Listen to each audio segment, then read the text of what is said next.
ডারউইনে ইতিহাস গড়ার পর এবার অস্ট্রেলিয়াকে হোয়াইট ওয়াশের স্বপ্ন। ম্যাকাইয়ে কাল সকাল 6টায় শেষ টেস্টে মাঠে নামছে বাংলাদেশ। অধিনায়ক শান্তর সাফ কথা, ফলাফলের চাপ না নিয়ে 5 দিনই ভালো খেলতে চান তারা। অন্যদিকে সতর্ক অজি দলপতি কামিন্স, যে কোনো মূল্যে ঘুরে দাঁড়াতে চান তিনি। বিস্তারিত জানাচ্ছেন রায়হান রাসেল।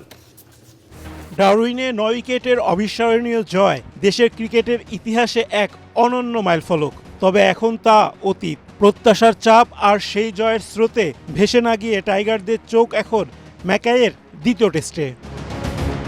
ঘাসের উইকেট আর ম্যাকাইয়ের বাতাস জানান দিচ্ছে পেসারদের বাড়তি সুবিধার কথা। তবে কোনো কিছুই ভাবাচ্ছে না বাংলাদেশ অধিনায়ক নাজমুল হোসেন শান্তকে। তার প্রত্যাশা টেস্টের 5 দিনই ভালো খেলা। আমাদের যেই 5টা পেস বোলার স্কোয়াড আছে সবাই রেডি আছে।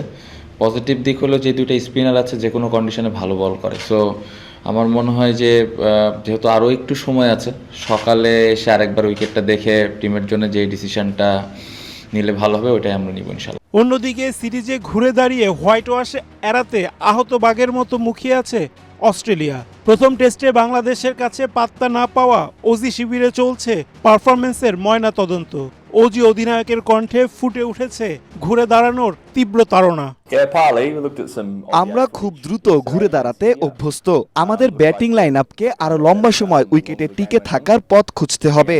আমরা নিজেদের সেরা ফর্মে ছিলাম না, তবে ম্যাকাইয়ে আমাদের লেভেল আরো এক ধাপ উপরে তুলতে হবে। ইনজুরির সংখ্যা কাটিয়ে টাইগার স্কোয়াডে ফিরেছে স্বস্তি। আঙুলের চোট কাটিয়ে মুশফিকুর রহিম নেটে ব্যাটিং করেছেন, আর ঘাড়ের আড়ষ্টতা কাটিয়ে তানজিম হাসান তামিমও সেরে ওঠার ইতিবাচক ইঙ্গিত দিয়েছেন।